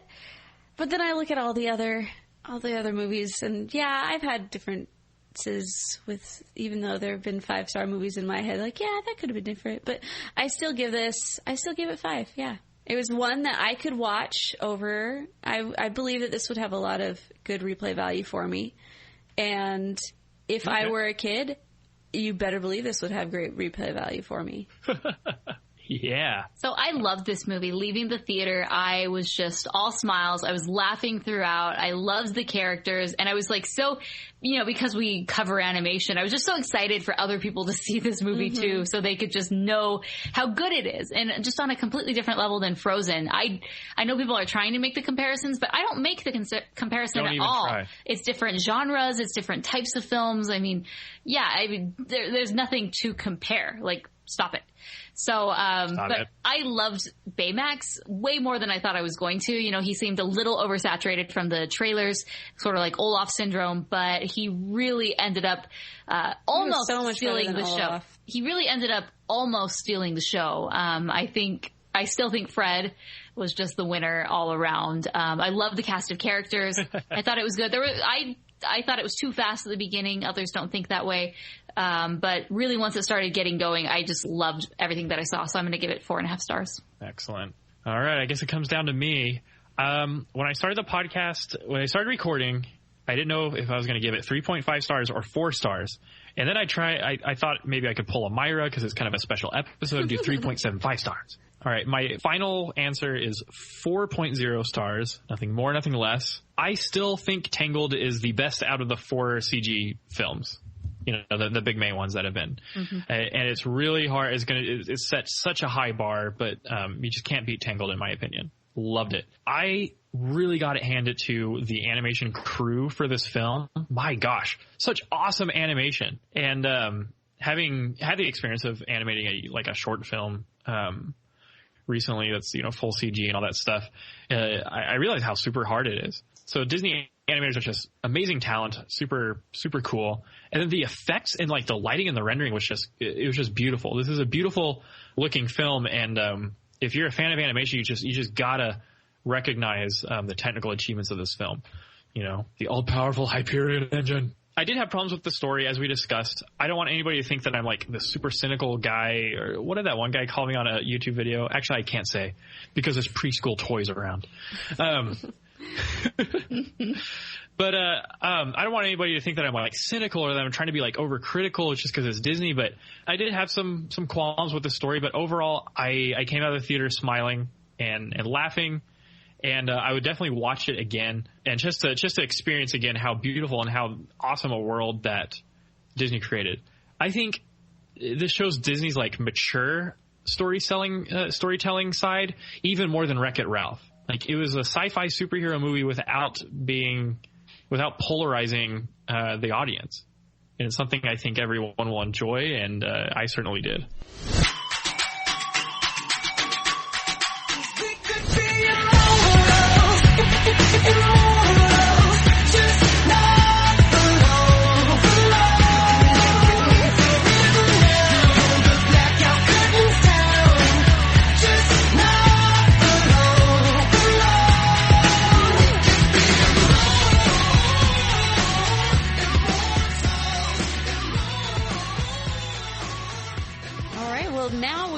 going into our listener Twitter question, also voicemails. So let's take a look. Okay, so our listener Twitter question today was, what was your favorite moment of Big Hero 6? And we have Andrew Thomas, and he says, when Baymax comes back at the end. Frank says, the first flying sequence with Hiro and Baymax. Tyler says, my favorite scenes were 1, Hiro meeting his brother's friends, the team trying out their super suits, Baymax emotional scene. Nicole says, Harry Baby, or Babalula. That was a great joke. Oh my gosh. And then Brianna says, drunk Baymax. The Walrus says, the whole movie. Catherine says, the walrus has spoken. Yeah. Catherine says, the car chase scene, especially when Wasabi stopped at the red light, but also when Hiro found Baymax's chip at the end. J.K. Ricky, and he says, the impactful death of Hiro's brother, the most unexpected and interesting aspect of the film. Milan Harrison says, the emotional scene at the end of the film with Hiro and Baymax. I am satisfied with my care. Oh, yeah, that's a good one. That was a good moment. Can I do a few? Yeah, go. Here's one from, C-Rose. Anyway. Not exactly favorite, but when Tadashi hits Hiro for bot fighting on the scooter, I thought it was a nice touch. That was good. It was kind of a brotherly thing. Mika Hirsch says, the part after the credits that everyone else always misses. I didn't miss it. A true Marvel fan stays after the credits. Daniel Castellan, Fred's amazing song. Oh, is there a song that I'm forgetting? Yeah, when he's like, this is our theme song. Oh, yeah. That was awesome. Oh, that's right.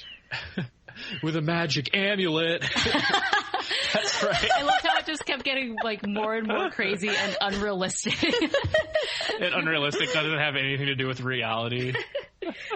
Oh, he was so good. I want that as my ringtone.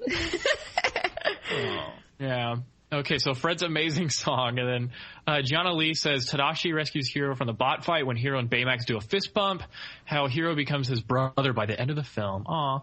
Ben Rose, my man, he says, spoilers when Hiro gets Baymax to kill Callahan and the rest of the team tries to stop him. So tense and quite scary. Shelby S had something to say about that. Yeah, I was scared even though I know it wasn't really Baymax. And the fear on Callahan's face hurt me. That was a pretty interesting part. That's a good point. And then, let's see, Jacqueline Cullen, tough. Probably Hiro and Baymax's first flight, but the emotional punch of Hiro and Baymax post-island fight is really good. Ben continues, I liked how Honey was the one to put the chip back in because I felt like she didn't do as much as she should have. All right. Kimberly Hayner says when Hiro and Baymax are sitting on the balloon and Bay asks if he was satisfied and Hiro freaked, it showed how close Hiro got to him. Mm-hmm. Mm-hmm. Oh, that's cute. Oh.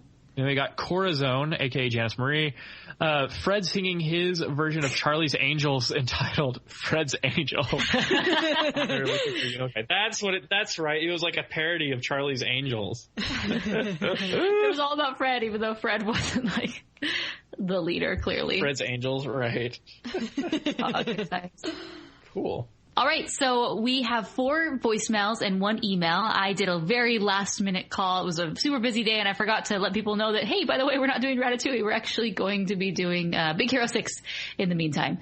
And people were totally on the ball, and they sent us their voicemail reviews, so let's go check it out. First one is from August. Big Hero 6 is one of the best superhero movies ever made. It's full of fun and has a lot of heart. It's on par with The Incredibles. I give it 4 stars. Go see it now. I like that. That was a very short, quick to the point review, and it had a challenge. Go see it now. Hello, Rotoscopers. I saw your call to action on Twitter looking for Big Hero 6 reviews, and well, I just saw this movie yesterday, and I would love to share my opinion with you. Overall, this movie was fantastic. Beautiful visuals, wonderful characters, and a really solid plot. Oh, wow, what a satisfying movie. I'd give it a grade A. I especially loved the sibling relationship between Tadashi and Hiro. And Baymax, well, obviously a scene stealer. I can't wait to meet a Baymax at Disneyland soon. But overall, when I left the movie theater, I wasn't feeling particularly amazed for some reason. I don't know if it's because of superhero fatigue, or I've kind of seen more or less the same in some other animated movies. That doesn't really detract from my enjoyment of Big Hero 6 though. Heck, I'd love to see more of these characters in the future, whether a sequel or maybe a spin-off show. What do you guys think? Anyways, thanks for letting me share my opinion. Keep up the great work, and you guys rock. Here's a fist bump. Ba-la-la-la-la-la. Ba-da-da-da-da-da-da. Awesome. Thanks for sending in your voicemail. And yes, I completely agree. I would love to see these characters again. And I think that's a huge sign about how well they did, what a great job they did at creating just a cast of characters that you've grown to love in such a short amount of time. Our next one is from Bree. Hi, my name's Bree Gallagher.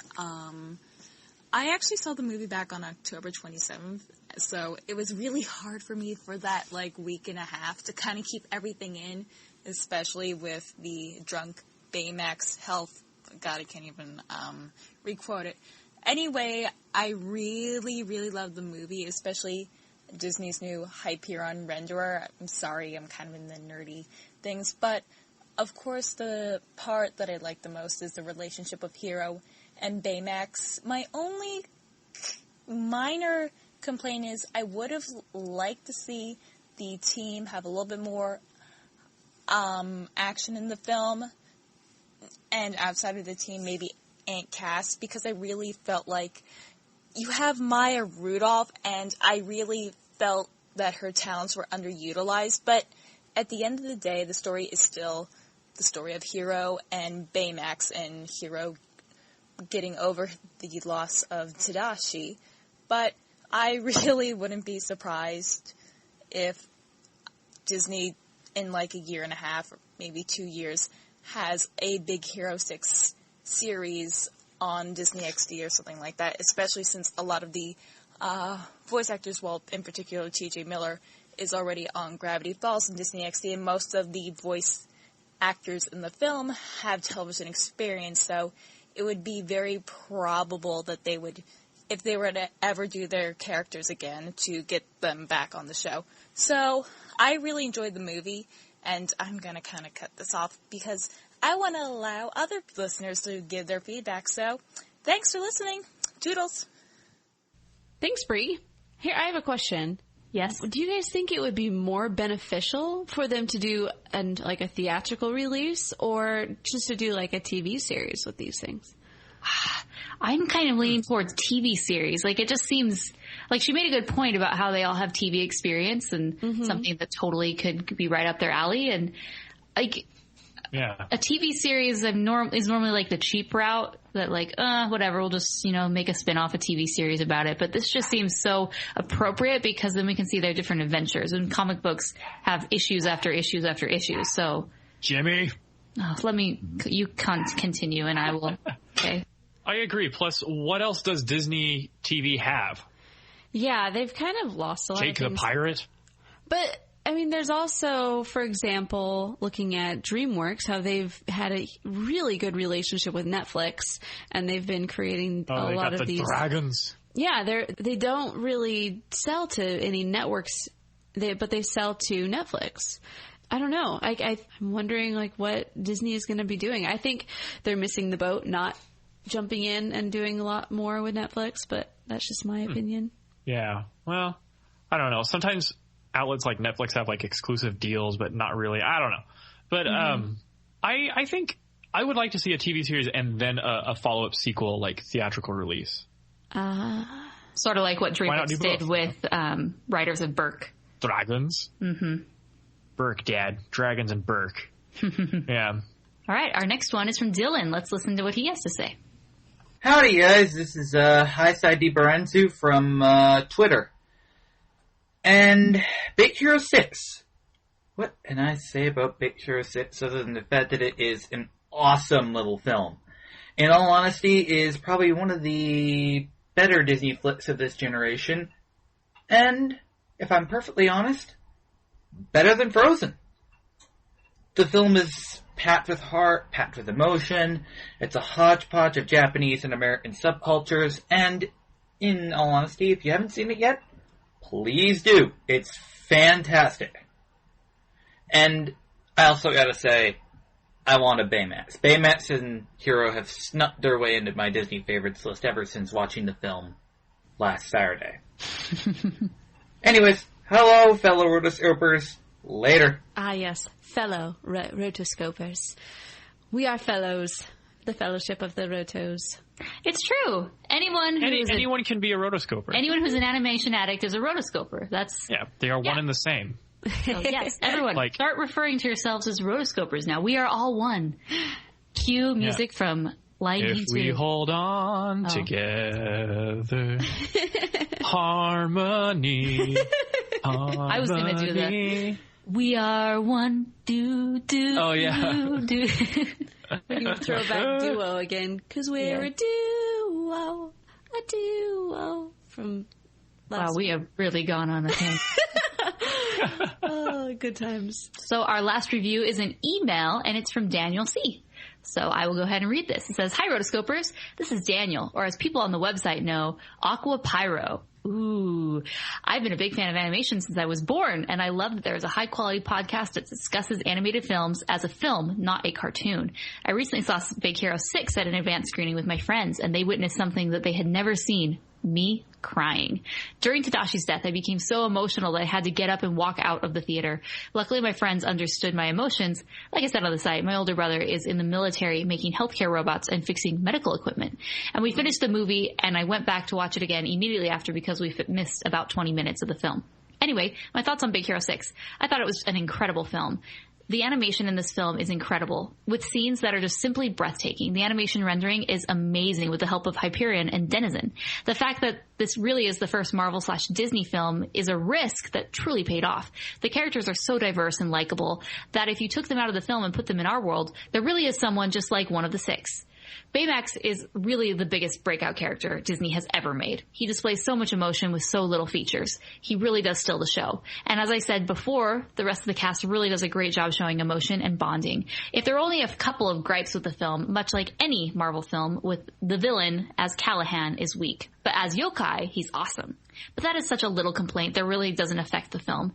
This is one of the few films where I would like to see a sequel, since like many films, it's an origin story.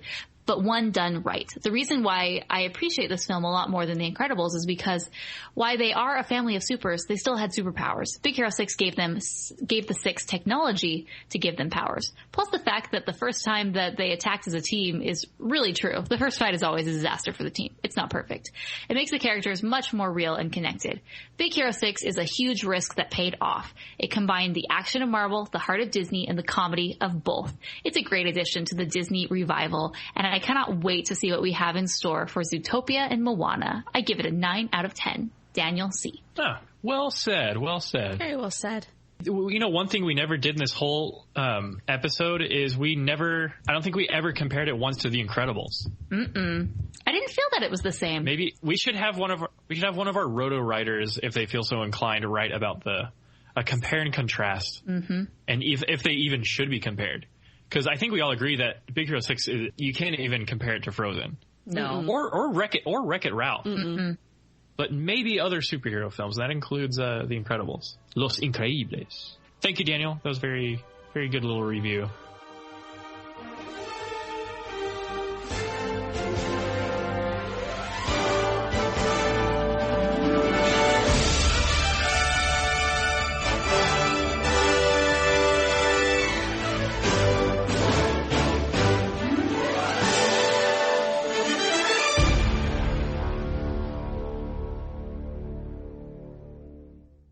All right, so that is all for our episode of Big Hero 6, reviewing and discussing the film. Ultimately, I think all of us really, really enjoyed this film, and so I don't want to give that impression from, we were nitpicking some things here and there and just kind of breaking it down and talking. That's what we do in this podcast. But overall, for me, I did give it 5.5 stars. 5.5. Wow. Holy cow. I gave this film 4.5 stars, and I am just, bubbling over about this film and so excited. Like, Disney Animation is really on a roll, and it's exciting to see them back because they really were the originators of feature-length films, and they've had such a roller coaster over the years, and I'm glad to see that we are witnessing kind of one of the peaks of Disney Animation and not the valleys. Yeah, continuously innovating and discovering new ways of doing things. Go Disney. All right, for those that are listening to this episode, be sure to use the hashtag AnimAddicts on Twitter and the hashtag AnimAddicts80. Wow. 80, guys. We're into the 80s. We're getting old. Holy cow, 80 episodes. Uh-huh. So old. Yeah. For show notes, visit rotoscopers.com/80. You can also find us on Hypable and Animated Views. Subscribe to us in iTunes, Stitcher Radio, basically anywhere great podcasts are found. And of course, if you subscribe to us on iTunes, we love that. Please leave us a review because that's way other people, fellow rotoscopers like you, can find the show. If you have an email and you'd like to let us know, send us an email at contact@rotoscopers.com. We do have a backlog. Remember a few episodes ago, I'm like, we've caught up. Wow, everyone sent in a bunch of emails and we have not caught up. So the best way to actually the best way to get on the show is to send us a voicemail, because we always put voicemails on the most recent episode because they're easier to play. They're great. So you can send us a voicemail at rotoscopers.com/voicemails, or you can call us on your phone at 406-646-6575. Don't forget to use our Amazon and affiliate links. Those are in the show notes. It's one way that you can easily support the show just by doing the normal shopping that you would. I know that Christmas and the holidays are coming up and Black Friday. So if you're going to be doing any of those shopping on Amazon, use our link. We love when you do. Also, we still have a few Roto shirts. You can buy those at rotoscopers.com. They're amazing. And this is a limited run. So we're not going to be doing this design ever again. So you definitely want to check it out. Speaking of Black Friday and t-shirts, we are also going to be having a Black Friday sale for t-shirts, one day only. We are just pulling out all the stops for you guys. If you have been waiting to get your Rotoscopers t-shirt, this is going to be the day. We are going to be dropping t-shirts from $20 down to $12 with $3 shipping, and we have a selection of signed t-shirts by all three of us. Now, this is really impressive because none of us have ever been in the same room together. So these shirts have been making, the traveling shirts, but they all have been signed by each one of us. So those are going to be $16 signed. And so once again, this is going to be one day only. Get on the website, go to rotoscopers.com/store, and the coupon code will be Black Friday. And like I said, you don't want to miss this. So mark your calendars. Definitely this is going to be the thing to do.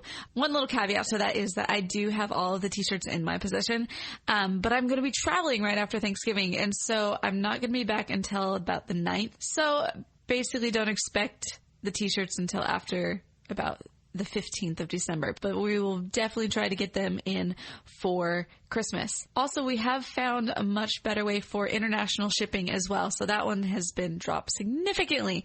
So once again, Black Friday is your day. We have a very limited amount of t-shirts, but do not let this go by without you getting your Rotoscopers t-shirt. I want to say something about the Rotoscoper t-shirt. I love my Roto shirt. I wear it. I don't even wash it. I wear it front, and then I turn it to the back, and then I turn it inside out, and then I wear it front and then back. That is perfect. And on that note, our next episode is going to be the continuation of the Rats and Mice series. Finally, we are going to be doing Ratatouille. Sorry for the false impression that I gave last episode that we were going to do that this episode. We promised Ratatouille, and then Big Hero 6 happened. Hey, what are you going to do, folks? You can find us all online. I'm Morgan Stradling on Twitter. Chelsea's at Chelsea Robson on Twitter, and chelsearobson.com will take you to her Facebook page. Mason is at Mason SMTX on Twitter, as well as masonsmithportfolio.com. Please hire me. I'm really good. He's awesome. Oh, but hey, before we go, I've been kind of remiss in mentioning that we are coming up on the year end. Can we believe it? Another year at Comic-Con. Yeah, this will be mid-November. So, yeah, we're going to start we're going to start getting ready for the Best of 2014 episode. Yeah, baby. So all year long, I have been compiling different quotes and different funny things that have happened, but I'm sure I didn't get all of them. So please send us an email. If you want us to go to contact at Rotoscopers, you can send us an email there and make sure to let us know, like, the episode, like, different parts. If you like, happen to be listening to an episode and you're like, oh my gosh, at 26 minutes and 33 seconds was the best moment ever. Please put that in the best of 2014 episode. We can do that. So make sure to send that. We are accepting voicemails now for the best of 2014 episode. This is going to be mostly voicemails. It's mostly you guys. So make a statement. Tell us what you think. Let us know. The best part about doing the podcast is really getting to hear from all of you guys. I mean, please, we want to hear you. We love hearing your voices. We love making, that's basically how we know that we have made friends. Head on over to rotoscopers.com/voicemails and you will be able to send us yours. Also, we are going to be doing the Rotoscopers Awards. Woohoo! This is so much better than the Academy Awards because this is just the Rotoscopers Awards. Remember when Frozen won everything last year? I know. But the thing is, we were so polarized on Frozen last year. So, yeah.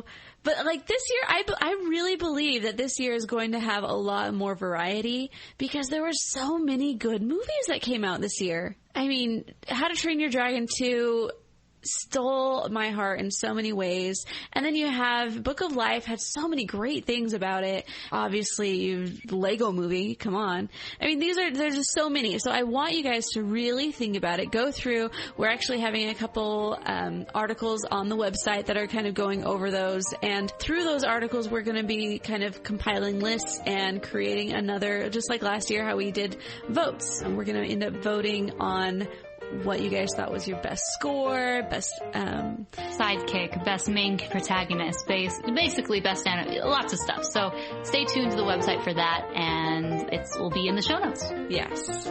So until next time, we are the Rotoscopers. Hey. That is what it's called in Japan, though. Baymax. Baymax. Big Hero 6. Talk about racist. No. You're just doing your best to... There is nothing wrong with impersonations. You know what? I don't get why it's an homage to Japanese culture. I don't get why it's racist to call him Wasabi no Ginger, but it's not racist to just call him Wasabi. That's like, hey, this is my Mexican friend, Tabasco. You know?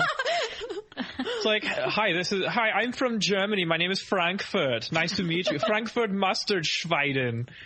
Heigen Flargen Jargen. Now he's just a Viking. They're cooler in San Fransokyo and stuff like that. I guess they're not so PC, which is the way we should be. Good. Mm-hmm. PC is lame-y. Yeah. I basically... Jimmy! No!